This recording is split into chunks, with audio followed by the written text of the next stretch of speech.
which is on women and wealth. A lot to say on this panel.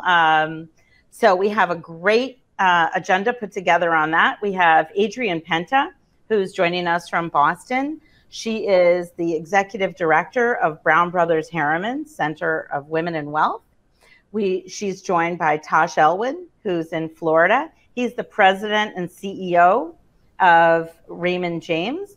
And this discussion will be moderated by Veronica Dagher, who is the host of the podcast Secrets of Wealthy Women on the Wall Street Journal. And also she is the senior reporter for Wall Street Journal. So Veronica. Thanks, April.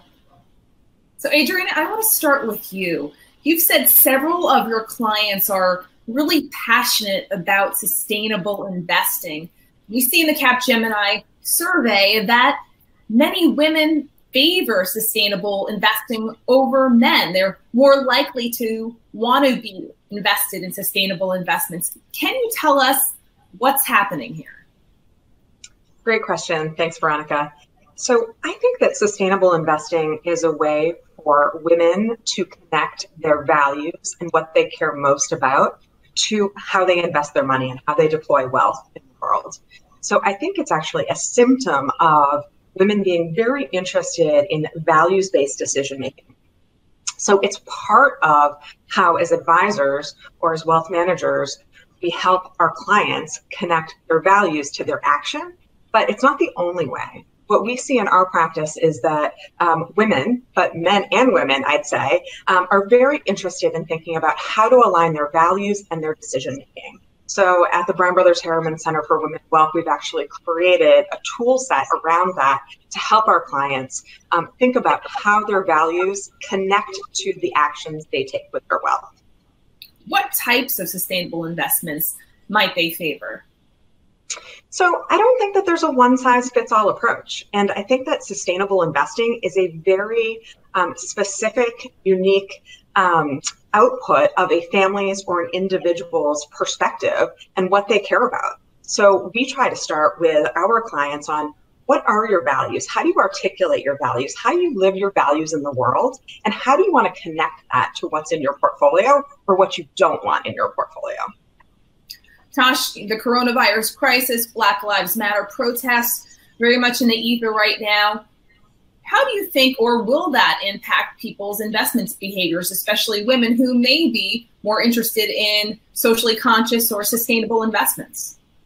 Well, much like Adrienne just commented, as you think of ESG, and particularly the S in ESG, we're seeing women investors focus in particular on that in light of what's happening in our country, both due to COVID as well as the Black Lives Matter crisis. And while that's a phenomenon that has largely been unique to women in terms of that desire to invest with values and focus on ESG, it is also interesting to see that that's expanding generationally, regardless of gender, to millennials as well.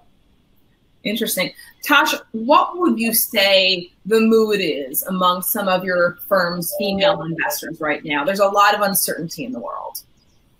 Well, when you have black swan events like we've been experiencing in the markets over the last several months, certainly that volatility can create a lot of anxiety amongst investors, regardless of whether they're male or female. But what industry research, as well as our Raymond James research, shows is that women tend to be more buy and hold. And they tend to also place a greater value in not only advice, but human advice. And it's our belief that that really serves female investors well, and in fact, better than their male counterparts, because oftentimes during volatility, buy and hold is exactly that, the best strategy. Is that a similar pattern you recognize as well, Adrienne? Yeah, I think that we do see some similar behaviors. I think many investment behaviors that we see coming out in studies, like this report and others, the reason behind that is that women really want to understand the risk that they're taking on. So I'm not sure that women are inherently more risk adverse than men. We see some more risk adverse behaviors sometimes in their investing.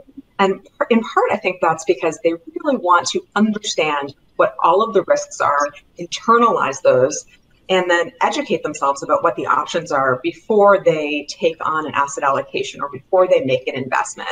So they're less likely, I think, than investors in general to just make assumptions about what they should do in the market or to trust their gut on how they should deploy their wealth. They really want to understand it, to know it, and then to make a measured decision really confident about before they go forward.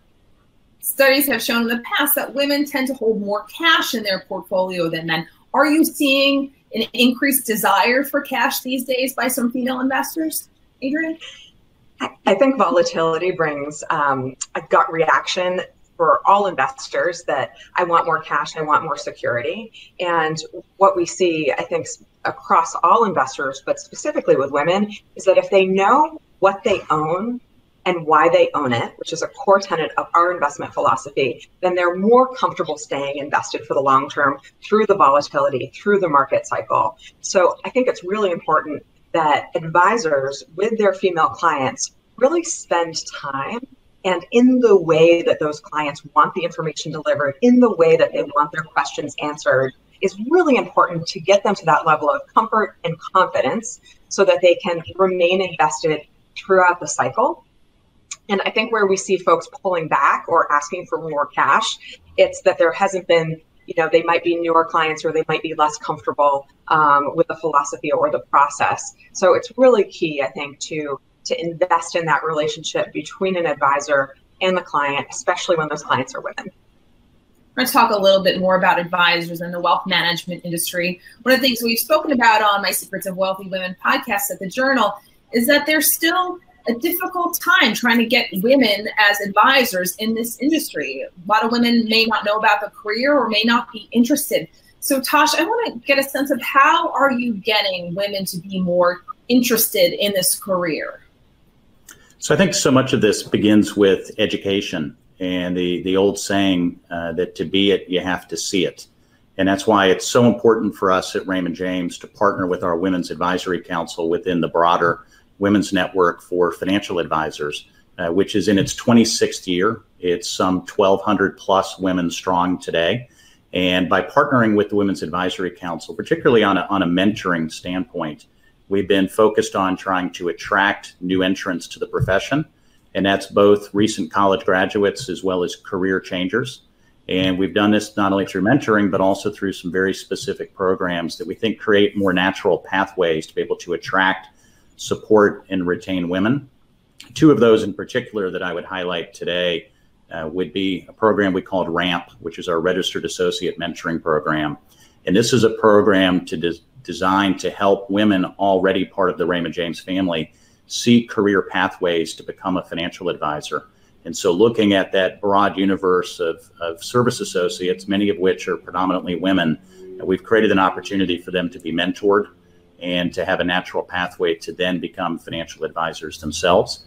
And then we've paired this with another program that we call Wealth Map, which is our Wealth Management Associate Program, which is a one-year pre-program to training in which we're able to attract very diverse candidates, both in terms of gender as well as with ethnicity, with our inaugural class being close to 3/4 diverse, which we think is a very positive step forward. But again, I think it all comes back to you have to see it to be it, and you have to see those that have come before you in paving the way in our profession for women. Adrienne, how do you get women to stay in the profession? Because we hear about women leaving.